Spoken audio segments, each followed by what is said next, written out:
You are listening to the Tricorder Transmissions, episode 107. And now, here are Craig and Jeff.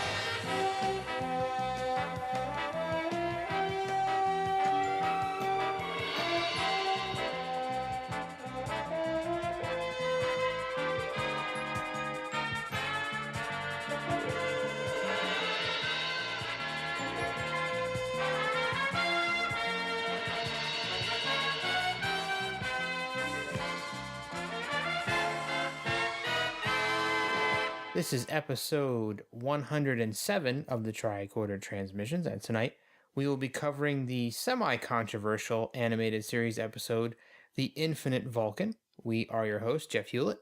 And Craig Cohen. Mr. Cohen, how's it going? Good. We are on disc number 2 of the DVD set. Yeah. I gotta switch DVDs. We're moving through this relatively quickly. Yeah. The animated series is rather short, but this is the 7th episode in the series, which aired for the first time on October 20th of 1973 and star date of 54.4 sometime in 2269 and written by the one and only Walter Koenig. Yeah, the first time a cast member wrote an episode of the series. Yeah, pretty cool that this was, the first and only time Walter Koenig wrote for the animated series. Yeah, I think we'll talk about that. Yeah, he suffered the same fate as a lot of other Trek writers did, dealing with the rewrites. So, but all right. So, Craig Cohen, this episode has a couple of interesting little tidbits in it. We have the reference back to the original series episode Space Seed. One of the scientists in this episode is involved in creating the augments and the part of the eugenics wars, which is also the same time period where Khan reigned on planet Earth in the Star Trek universe.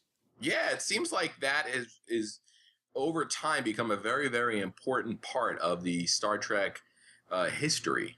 Yeah, it's been touched on in a lot of the different Star Trek series, and I know they had a big episode arc about it in Enterprise, where it turns out that Dr. Soong, the same guy who was responsible for creating Mr. Data, also was responsible for creating some augmented human beings back in the Khan era. Yeah.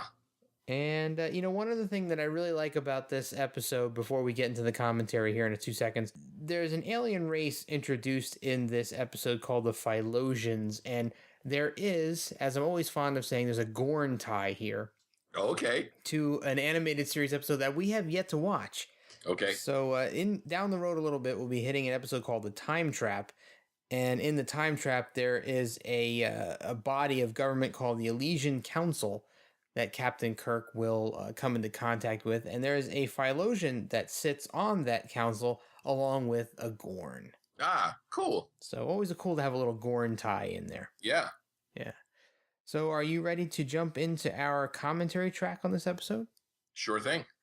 All right, guys. So as always, we are going to give you a 3 count. So if you want to avoid spoilers, you want to watch this episode prior to this and not hear us give you any spoilers, please stop the episode now and come back and start this episode up when you're ready. We're going to start our commentary here in 3, 2, 1. All right. Our familiar opening credits have begun. So there's a couple of things about this episode, Craig, that we can touch on here while we're watching the credits. I think it's interesting that a lot of people who don't like this episode always cite the fact that there's a giant Spock in it as one of the reasons why they think it's not very good or very hokey. But Gene Roddenberry and DC Fontana thought the giant Spock idea was pretty cool. Yeah. Yeah, that was one of the interesting things about reading the behind-the-scenes story on this episode is it shows that Gene really was a pretty active participant, at least at this stage of the game.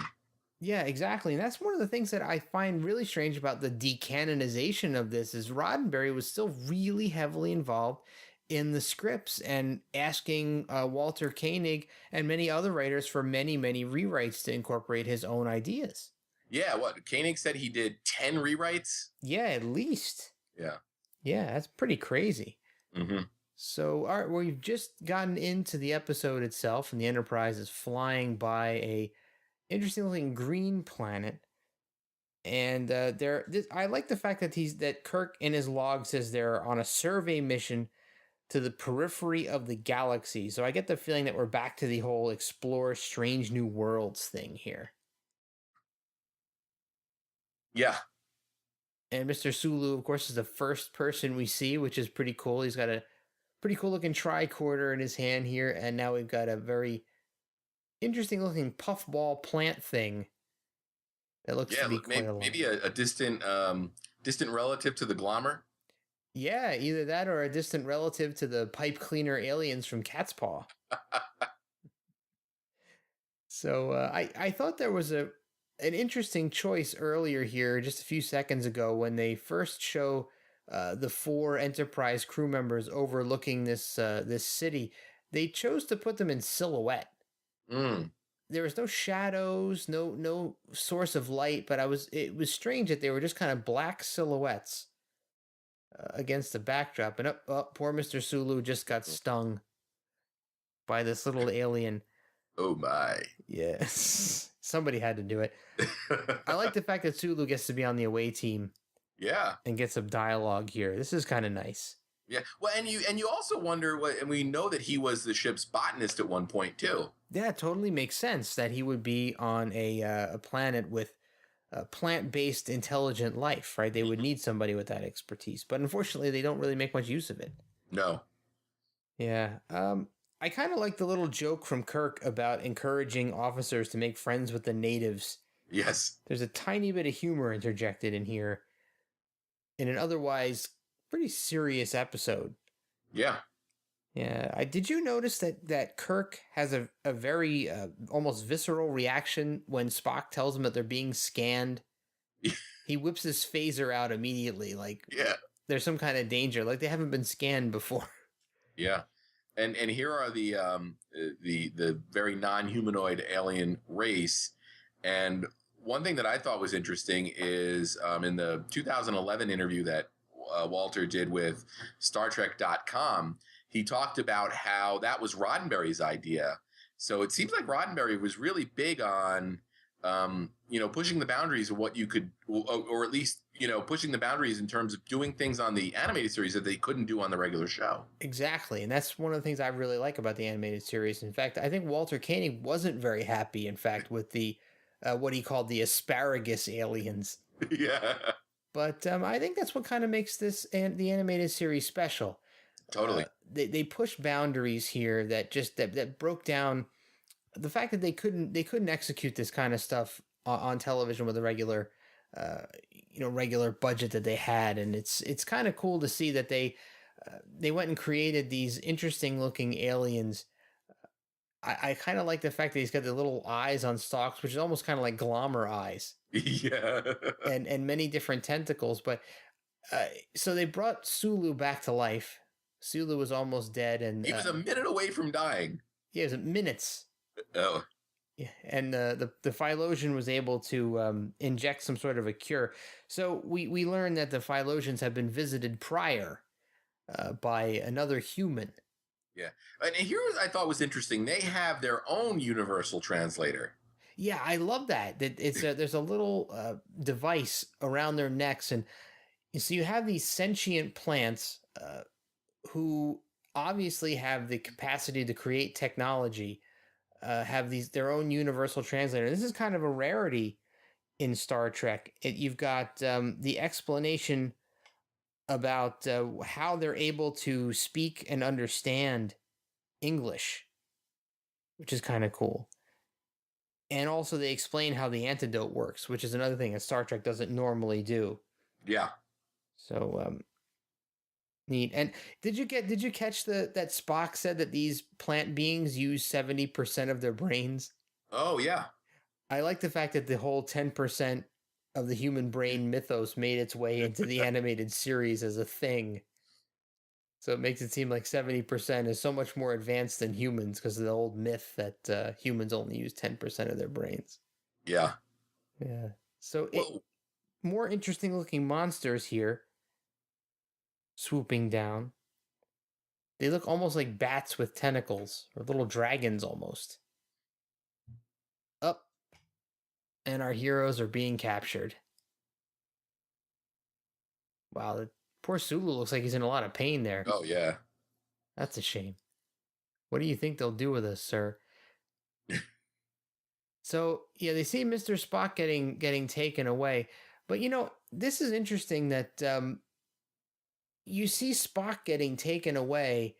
And as far as Kirk knows, McCoy and Sulu are also being taken away. Yeah. So he asks about Spock, but not the other two. Yeah. It almost seems as if the shots were out of order. Yeah. In a way, like they should have released them before Kirk asked what happened to Spock. So, how does Kirk know it's safe to touch those things? Yeah. Up, and here we go. A gigantic human. Why are there so many people in gladiatorial outfits in Star Trek? You ever wonder about that? Yes. Yeah, so this is Stavros Caniclius 5. Implying that he's the fifth of his kind, I guess. And he's got, I wonder what's in that pouch. He's got a pouch on his belt. What's in there? Tricorder? Oh, good call. It kind of looks like a tricorder would fit in there. And the flying dragon looking things are back. And I almost, I don't feel comfortable with the fact that Kirk gave in so quickly and beamed back to the Enterprise. Yeah. It was like he asked for Spock back one time, and it was like, well, all right, I guess they're not giving us Spock back. We'll have to beam back up. Yeah, and you know what? I definitely think that I don't know if it was less of an interest on Shatner's part, but we've talked in the past about how uncharacteristic some of the stuff that Kirk does is on the animated series. Yeah, that's that great that you brought that back up. It really definitely applies here. And you have to think it's the writers that are doing it, because I don't think Shatner had that much of a say in the animated scripts like he did in the original series scripts. Yeah, that's my point. And I almost wonder if Shatner was less invested. It was less of an ego or a vanity thing because it was animated, and you're not really interacting with people on a set like you are when you're filming a show. Yeah, you're just behind a mic.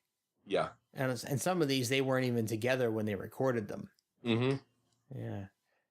So once again, we've got our standard Star Trek plot convenience where their technology is ineffective. The phasers don't work and the scanners don't work. So we have this awesome technology available on the ship, and of course, none of it's any good. Yeah, this episode hits a bunch of the, I guess, the checklist items that you'll find. Oh, be careful! Don't jettison anyone.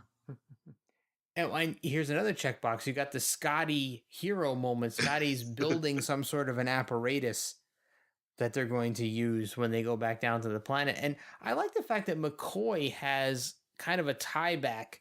This is a little bit of a backstory expose here, where he's got his great granddaddy had the finest garden in the South, so they're brewing up some sort of a secret recipe from the past to help them in the present day.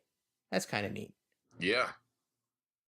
So I like the fact that they're looking up computer data on that Stavros Caniculus guy, and it's the computer says time period eugenics wars. Yeah. Is that really a time period? Couldn't they say, from this year to this year, whatever, 1993 to 2001, whatever it was? Yeah. I like the time period eugenics wars. Yeah, and now we got reference to cloning. And in that same 2011 interview, Koenig talks about how in the early 70s there was a lot of discussion about cloning, and he just took that, sort of did a what if scenario and ran with it. Yeah, and that's another one of those things, like back in the 60s, we had a lot of episodes of Star Trek that were heavily influenced by things people were concerned about. So in everyday life. So this is kind of neat that Walter brought in a hot button topic of the time. Yeah. And cloning is actually still a pretty hot button today. Yeah, it came back in a pretty big way. Yeah, definitely. So Kirk has pieced together the Caniculus story. Caniculus was interested in creating a master race with plant-based clones, which I'm not quite sure how that science would work. So he's able to create humanoids out of sentient plant-based materials. Yeah, and didn't we see something similar to that concept on the original series where there was synthetic creations? Well, we had robots for sure. Yeah, but I thought something was made out of, you know what? It might have been the Shore Leave episode. Oh, yeah, they were plant-based. Yep. Yeah. Yep, on the Shore Leave planet. So that's a little similar. So I love the fact that you've got 3 senior officers who once again beam down into a dangerous situation with no security detail. Yeah. So right now, the first officer on the ship is captured. The captain, the chief medical officer, and the pilot are now also down on the surface with no backup. So not the best choice in the world. But, so they found some spaceships here, but no indication of Mr. Spock. So we're getting some more theorizing by Captain Kirk about the number of ships that he sees inside this hangar, and the fact that they're check out this move. I love how Kirk tries to just choke out the plant guy. How did Kirk know that was Angmar? They all look alike, don't they? Yeah. How did he know that was racist. Angmar? And where does the sound from Angmar's voice come from? He doesn't have a mouth. Yeah. Does he just maybe his head vibrates or something and generates the sound? So now we're getting a little more backstory here on what happened on this planet. So we've got poor Angmar's people. They were decimated by the disease that Stavros Caniculus brought to their planet, which I'm a little bit confused by a human disease that can affect plants. Yeah, that's got to be a pretty strong strain. Yeah, what is... I gotta do some research here and see if there's ever been such a thing. So, and I hate the fact that they fall for the same trick again. Mm. This drives me crazy. Kirk has been through so much that we've seen in all of the TOS episodes and so far in TAS, but yet he just falls right into the same trap, essentially, that they fell into the first time when Spock got kidnapped. Mm-hmm. Why do they trust Angmar now? It's very strange. But that's a pretty interesting flying disc they're flying on. Yeah. Yeah. So, and also, once again, belt lights. Sulu says they have belt lights. Of course, they don't work because all of their technology is disabled. But were you kind of taken aback by the fact this is yet another alien race that's dying and desperate to survive and will essentially do anything, including killing other people to survive? Yeah, it actually made me think that one of the biggest problems in this Star Trek future, they seem to have solved a lot of problems, but it seems like mental illness might be one of their biggest problems with these great minds that sort of fall apart in an effort to maintain or to help the greater good. Yeah, you think Stavros Caniculus and the Phylosians both seem to have this, there's the big giant Spock. So here's the thing that people seem to really hate about this episode. Frankly, I don't think it's such a horrible thing. Yeah, the only thing is you wonder, I guess this is a cloning technology that also somehow clones your clothes. Oh, good point. I didn't even think of that. Yeah, that's interesting. So maybe Stavros, maybe his clothes just came with him when he was produced, that clone. So here's a technology that we haven't seen. Here's Scotty's secret weapon that he made. They're shooting a pesticide, or actually herbicide, out into the air. And it doesn't seem to kill the flying monsters. It just seems to subdue them. But, this is funny because they call this giant Spock 2. If they'd have made this episode today, he'd be Spock 2.0. Yes. Did you catch the part earlier where McCoy said something happened to Spock's brain? Yes. I love it. Another mention of Spock's brain. That had to be a nod or a little Easter egg, if you will. Yeah, you know what? If I ever see Walter Koenig at a convention again, I'm going to ask him about the Spock's brain reference in this episode, because I've seen some couple of interviews we've looked at for this with Walter, and he didn't make any mention of that. So I'm going to have to bring that up. I like the fact, though, that old school Earth technology helped save them in this episode. Mm-hmm. So this super old school pesticide or herbicide that McCoy's great-grandfather made really helped them get through this. Like, if they didn't have that, they would have been screwed. So, and I kind of like that Kirk has no fear of the giant Spock at all. Yeah. Yeah. So there's a great moment here for Uhura, too. I like the fact that Uhura knows so much about the ship. Yeah. She knows that the dilithium crystals will have a great power drain. Scotty, whatever this plan that Scotty's come up with is going to drain the dilithium crystals. So it gives Uhura a little more gravity, I think. Mm-hmm. So it's kind of more like the modern Uhura in the new films, who has a lot more to contribute than just being a communications officer. Kind of cool. So Kirk goes for the logic angle too with Spock here, the giant Spock. I think that kind of speaks to Kirk's relationship with Spock and his knowledge of the Vulcan ways.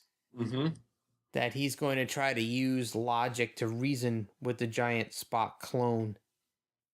It's a cool concept. Mm-hmm. Yeah.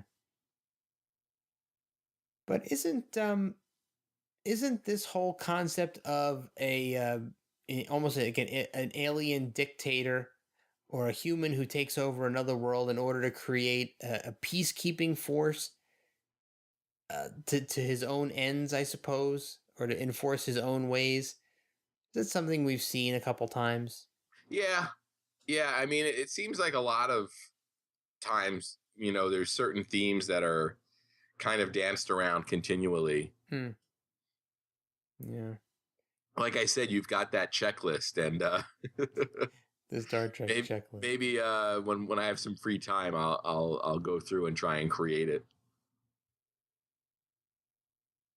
So what are the odds that Caniculus would just happen to come across this planet that had an alien race with the exact same goals as he did?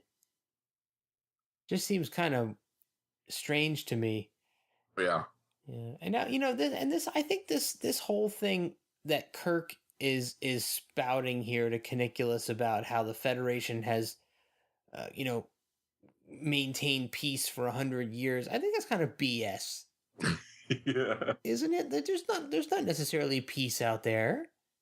You got the Klingons, you got the Romulans. Things aren't exactly peaceful. Yeah, certain things have been worked out, but overall there's still conflict. Yeah, exactly. So I think Kirk is serving up a load of nonsense here to try to talk his way out of it. But so here he is again, that we already have peace with the Federation. It wasn't imposed; it was agreed upon. But not everybody agreed upon it. Yeah. I don't think the Klingons or did the Andorians agree? I'm not even sure. Yeah. So I love the fact that they mentioned the Idic here. The controversial Vulcan Idic that they introduced in the original series that kind of caused some controversy between Roddenberry and Nimoy. Nimoy thought it was just kind of a cheap cash in to sell merchandise to fans, but I like the fact that it showed up back up here, and it was Walter who wrote it in. Check out that hip toss. Yeah. Sulu is no joke. And did you notice that McCoy was holding Spock on the floor and somehow Spock got back on the table? Yeah. So a little continuity error there. Which, I mean, the animated series is kind of famous for these continuity errors. But look at this giant mind meld. Only takes one finger. But did you notice that Sulu's head is disembodied there? Oh, yeah. In that last shot, like you see the bottom of his neck, but you see the background behind it. There's no shirt, no collar behind it. It's another little error there. But so Spock has now transferred or actually copied and pasted his brain back into the Spock 1.0's body. Yeah. Which I don't think we've seen that before. I mean, we know that it happens in Star Trek II when Spock is about to die. He transfers his consciousness into McCoy's brain, and both share McCoy's headspace. But this is an interesting concept that Spock can essentially mind meld with someone and make a complete copy of his own brain inside their brain. Yeah. And then himself still be alive. Mm-hmm. That's a really strange concept. So, theoretically speaking, Spock could, if he felt like it, just pretty much create duplicates of himself by transferring his brain into the heads of everybody on the Enterprise, making a whole ship full of Spocks. Yeah, assuming that there was logic behind that. True. But, well, how about Cybok? Yeah. Why didn't Cybok take that route? Yeah. You can also wonder if maybe Spock was able to accomplish what he accomplished here based on the fact that they shared pretty much the same exact DNA. That's potentially true, yeah.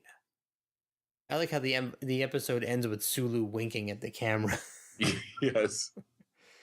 Oh, man. So I guess we're in the ending credits, so I suppose it's time for our essential votes. Do you want to go first this week?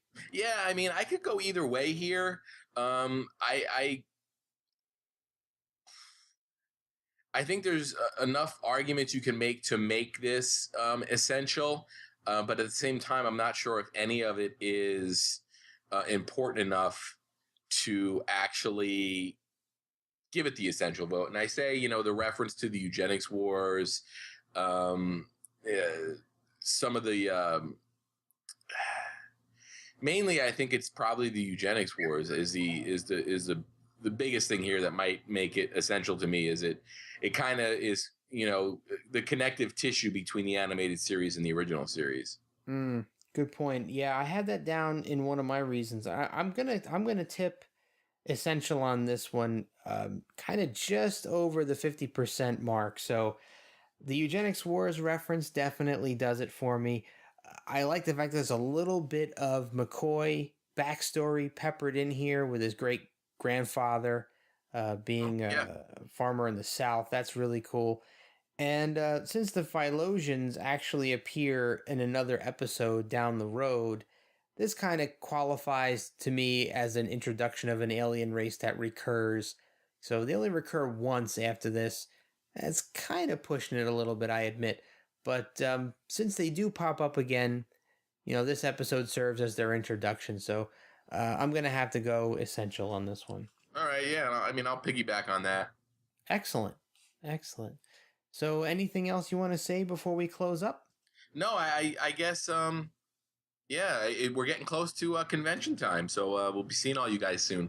Yeah, definitely. Yep. We are getting very, very close. We're like 5-6 weeks off now, and we will all be there. In fact, the whole Tricorder family is going to be there. Even some of our other contributors, our guest contributors who've been on the show a bunch of times. And speaking of which, stay tuned here in a few minutes for Heather Barker is going to be jumping in to give her assessment of this episode as she's done the last couple weeks. So looking forward to that. And Craig, always good to talk to you. You too. All right. And stay tuned for Heather Barker. All right. I am back with Heather Barker as promised. How's it going, Heather? It's going great. 40 days. 40 days. And we just had a shore leave out last week. And that was part one of our Vendors Spectacular. Part two is coming next week.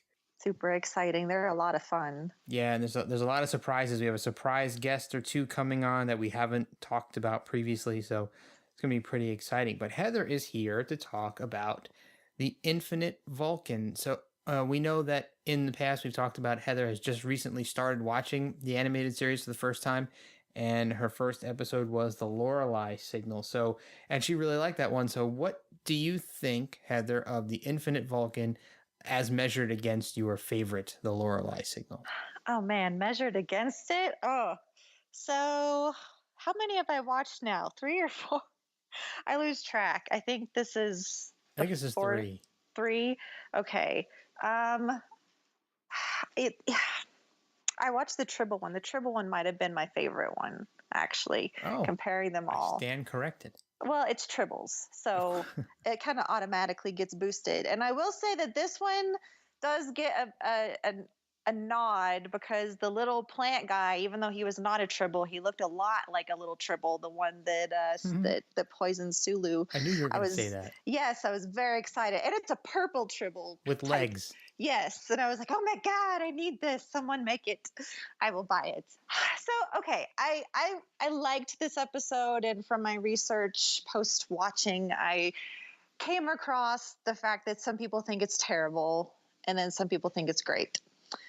So I'm in the boat of thinking it's good. I mean, it's not like the best ever, but I liked it. I thought it was a fun episode and we're on a planet.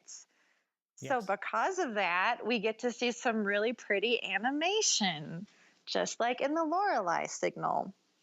So when I saw that, I was immediately thrilled and excited because once again, it's so pretty. It's so pretty. The use of color when they go to these planets is just so well done.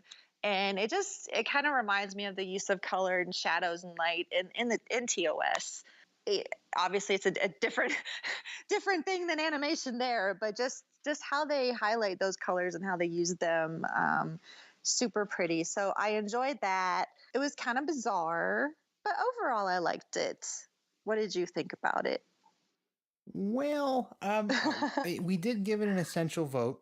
It was a double essential for a couple of different reasons. I'm going to go through a couple of those with you to see what you thought of them. But I had a similar note here in my commentary notes to talk about the artwork of the planet itself. I thought was really neat when the opening sequences, when they're first getting down there and you see the buildings with the grass growing over top of them, and there's some trees and some swirly rock formations protruding up from the ground. I thought the painted backdrop was really, really cool. It was lovely. I mean, the minute that we saw a green planet, I was like, oh, I took a screenshot. Like I've been going through and when I watch them, I take screenshots of what I like and then I put them on Twitter. So I was like, oh, I like this already. And yeah, it's very lush and beautiful and somewhat tropical and alien. So it's perfect for the content of the episode. And then when we get to see the aliens, they're quite unique.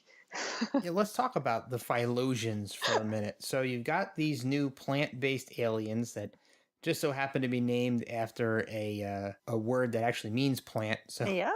So we've got the Phylosians, and Walter Koenig fondly recalled them as asparagus aliens. So they do kind of look a little asparagus-y. They have some tentacles. What was your opinion of the actual look of them? If they were a makeup on Face Off, they would not be a good makeup. Because they're just a little like even though they have the tentacle things, like, and I guess those are the eyes. If they have eyes, do they have eyes? The little orange stalks that stick off their heads, I guess, were their eyes. Right. And but no mouths. No mouths. So it doesn't really translate super well as to what's there. But I mean, they're plants. So I guess that makes sense, sort of. Yeah, they were very unique. And again, since we're doing an animated series, they're really open to creating anything. And I think it's pretty fun. I mean, even though they may not seem like a natural, organic type of creature, they're very inventive and different. And it's nice to see something like that in Star Trek. I agree. And how ridiculous would they have looked if they tried to make them in TOS, like with a rubber suit? I think I I read somewhere in my research that someone had talked about that and possibly doing it, and it just would have looked ridiculous. So I'm glad that they didn't. I'm glad that they had the animated series to explore creating those kinds of aliens, and that they weren't on TOS, because we had some pretty interesting ones on TOS, but nothing like these. No, we've had some non-humanoids, but they were not quite as sophisticated looking as these, with multiple tentacles hanging off them. And speaking of, since you mentioned it before, I want to bring this up really quickly. The little purple puffball plant named the Retlaw, which is Walter spelled backwards. Yes. So he was pretty cool in the beginning there, because he kind of uproots himself and he has little legs and he walks around and he reroots himself. So it seems almost like a silly detail, but it was kind of cool that they did these little extra flares. Yeah, I just thought it was awesome. You know me, it looks like a tribble, so of course I'm in love. Now, it would have been cool if they were able to like devenom it and keep one as a pet in Sulu's botany lab. Oh, they probably could have. We just didn't get to see that part. Oh. It's a missed opportunity. Most definitely. Yeah. So you know what else I thought was neat about this episode, and it kind of connects to you in a way? Ooh, what? Is that there is a tie to the augments. Yes, I thought about that too, and that's another reason that I like it. Yeah, you have been and will once again be an augment shortly. Yes, we're going to be a huge group of augments actually this year at the Las Vegas Star Trek convention. We were a smaller group when we did it in 2014, and I can't remember. I think there were like 9, under 10. And the interest we've gotten this year it's going to be big. So super exciting. And yeah, I picked that up immediately and I was like, oh, okay, well, that's another reason to like this episode. So yay. Yeah. So you got a space seed tie back here with Stavros Canicula. So what was your opinion on this gigantic gladiatorially dressed scientist? Well, we didn't get an explanation of why he was so big, right? I'm not missing something. They didn't say anything. Right. Okay. Kirk so theorized about it, but that was about it. I just assumed it was because he wanted to be.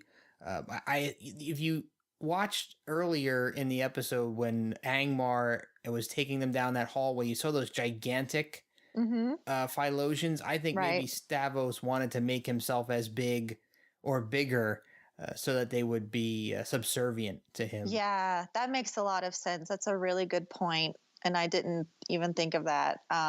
So yeah, I thought it was fun that he was big. I think these episodes are fun. So to me, I'm like, hey, yay, it's something new and cool and something that we don't see. Although we did see, which episode is it with the giant one in TOS? With the giant Apollo. Yeah. Why is it escaping me? Who mourns for Adonis? Okay, that's what I thought. That's what I thought it was, but I didn't want to say that and then sound dumb. I didn't Google it. It just literally came to me.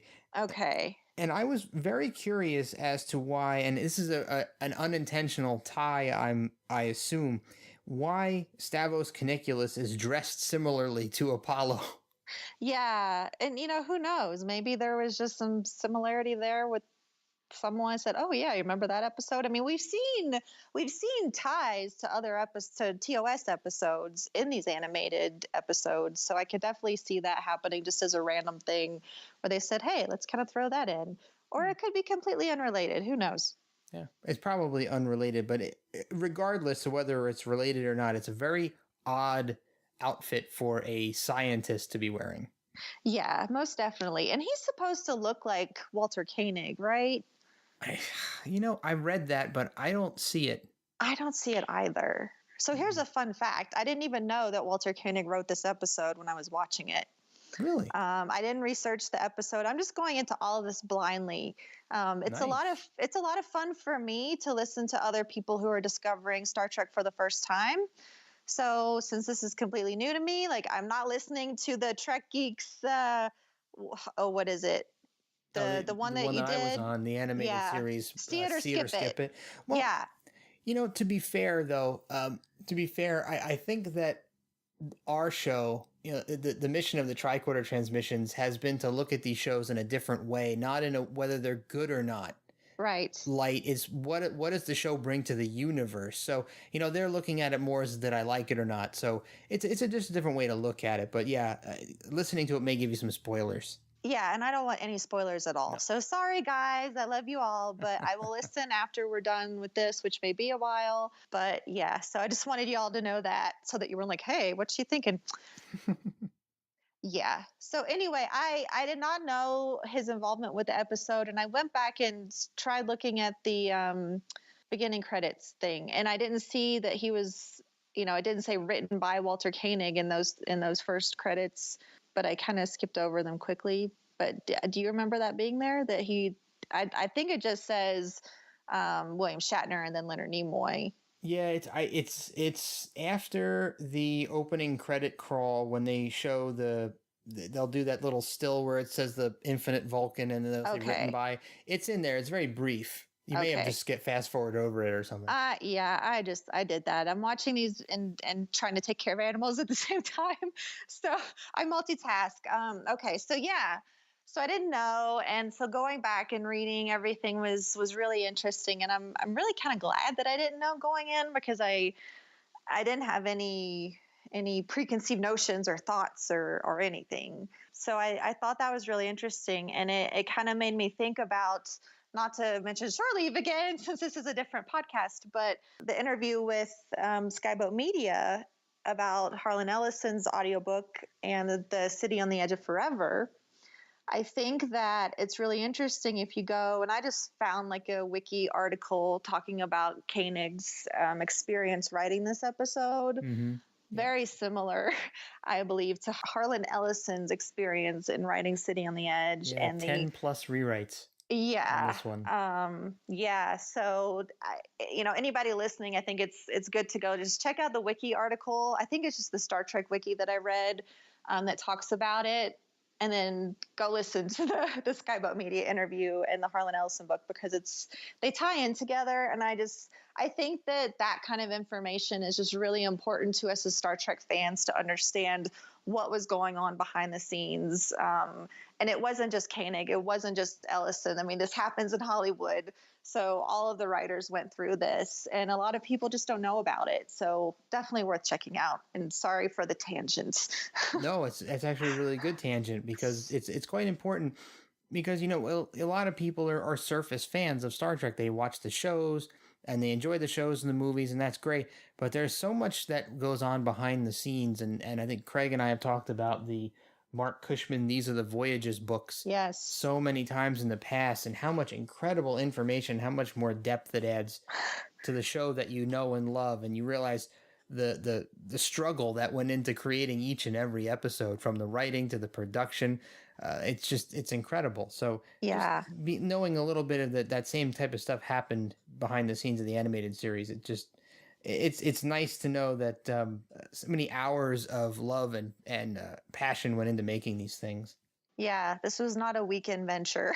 No, not at all. So actually, Heather, I stand corrected. This is actually the fourth one, because I forgot. Okay. But this episode, just like The Survivor that we just watched a couple weeks ago, has another McCoy moment in it, where he talks a little bit, just briefly, about something that happened in his past or something in his life. So he talks about his great-grandfather, who was some sort of a farmer. Mm-hmm. So interesting that they keep injecting these little pieces and bits of backstory for McCoy here. It's kind of neat. Do you enjoy those little exposés into the past of one of our favorite characters? Oh, yeah. Anytime we get more background information and character development, it's just awesome. And so people that haven't watched the animated series, although, there's still the question of it, is it canon? You're still missing out on those little bits. So to me, it's a lot of fun. And I really love the fact that, these aren't just Saturday morning cartoons to me. There's story, even though the stories are kind of funny, giant Spock and all, there still is that character development. And to me, those things are important. So I really enjoy them. And I noticed that when he was talking about his grandfather, he had a little extra Southern twang. Mm-hmm. Yeah, McCoy instantly gets transported back to his childhood. Oh, I love it. And it's funny because, I'm from Kentucky and I don't have an accent much anymore. But if I go back to Kentucky or I hear people with the accent, and sometimes if I reminisce, I'll fall back into that accent. So it was fun. I noticed it. So, I think that's another thing that if they'd have done this series without the original voice actors, you wouldn't have that. No. It would have been somebody else doing the voice of McCoy, and they wouldn't be able to capture the same feeling and the character in the same way. Yeah. Yeah. I think that this is so special because it is the actors minus Koenig, which makes me so sad. But I definitely agree with that. We see even other iterations, fan films. Star Trek Continues it's great. It's my favorite of the fan films, but it's as good as everyone is, and as many good things I can say. Like it's still not this. It's not TOS. Right. So it's not the same feeling that I get watching TOS and even watching these episodes. So I'm very grateful that we do have almost everyone involved.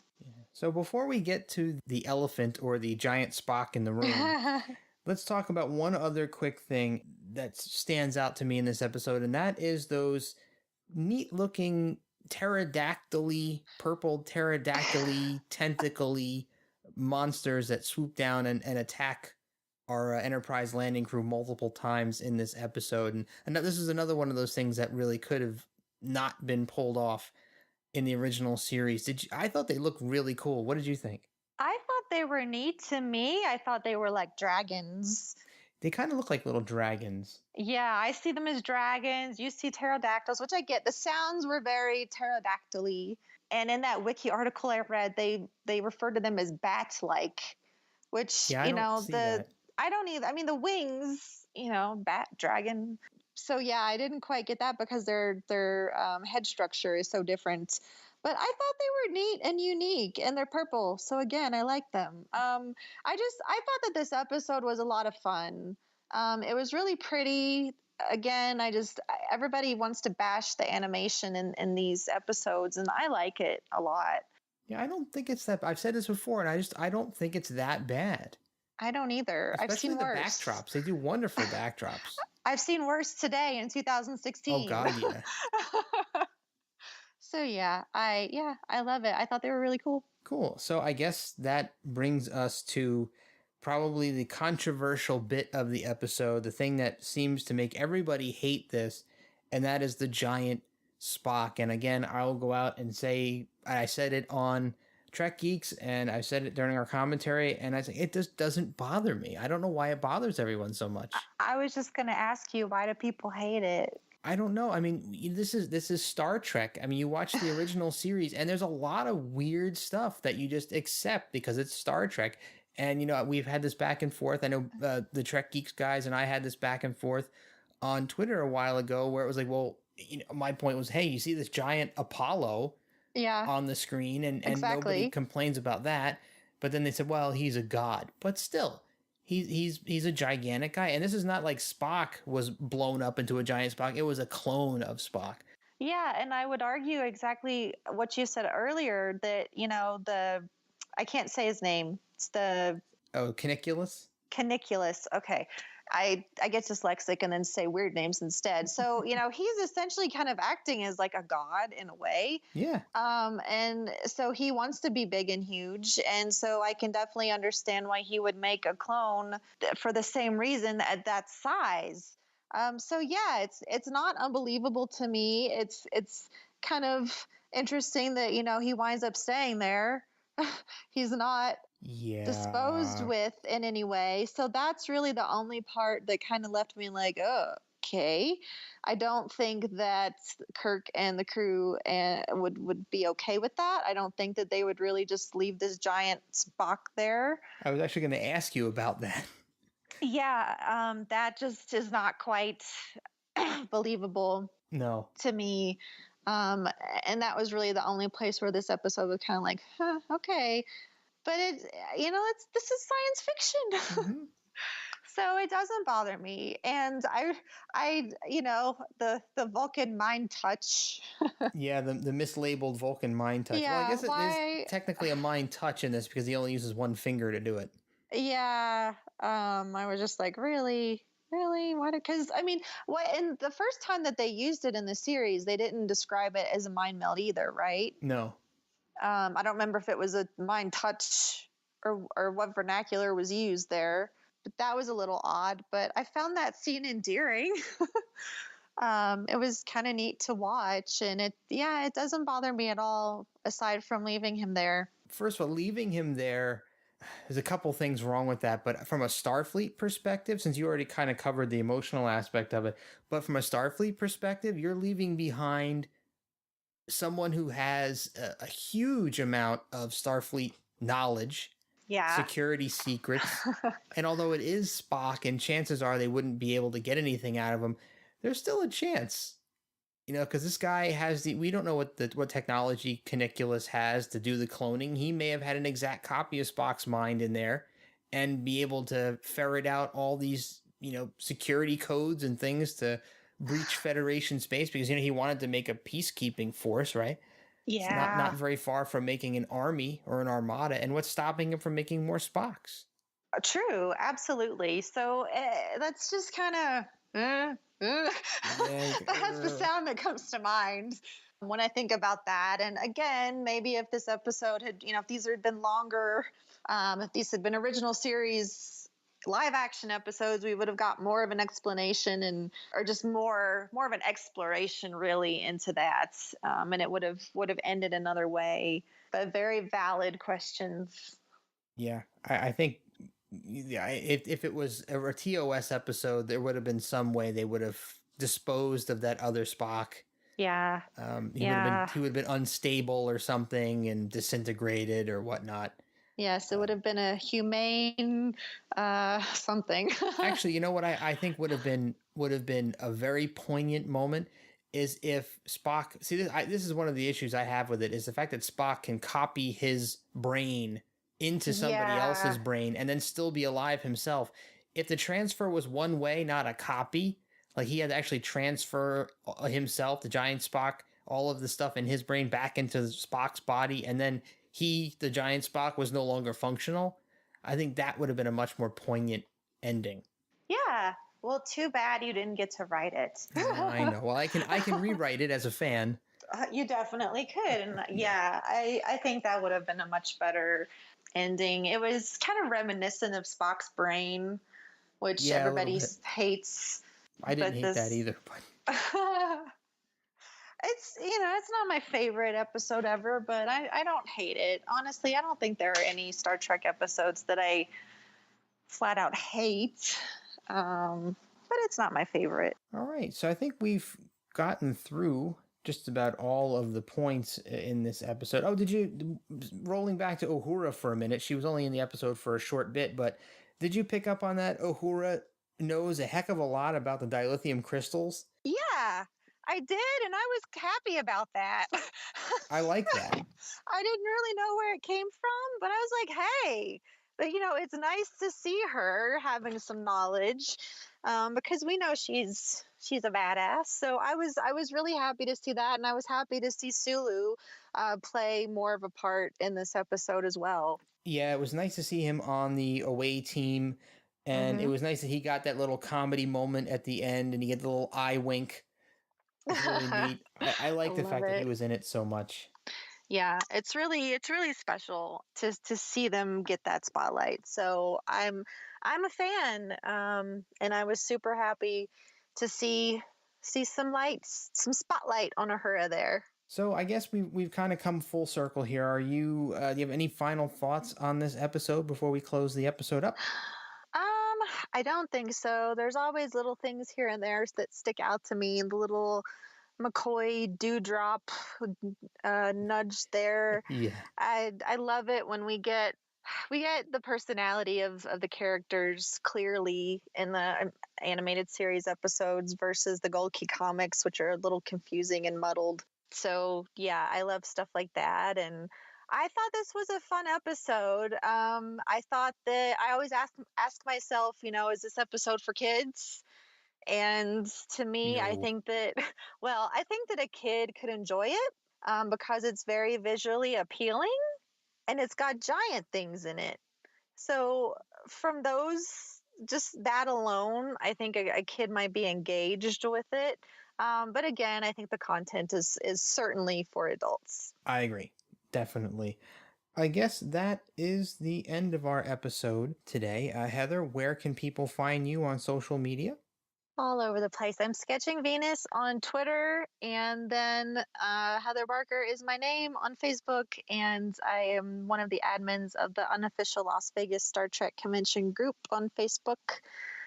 So come and join us and friend me, because 40 days, and I might be seeing all your faces. Yes, we're very, very soon, only a few short weeks away. And Craig Cohen is Mr. Craig Cohen. That's Mr. Craig Cohen on Twitter. And if you want to know more about the show, we are at the tricordertransmissions.com. We are TTT_pod on Twitter and Facebook.com/the Tricorder Transmissions. And we'll be back next week with another episode. Thanks as always for listening. And thank you, Heather, for jumping on. Always a pleasure. LLAP.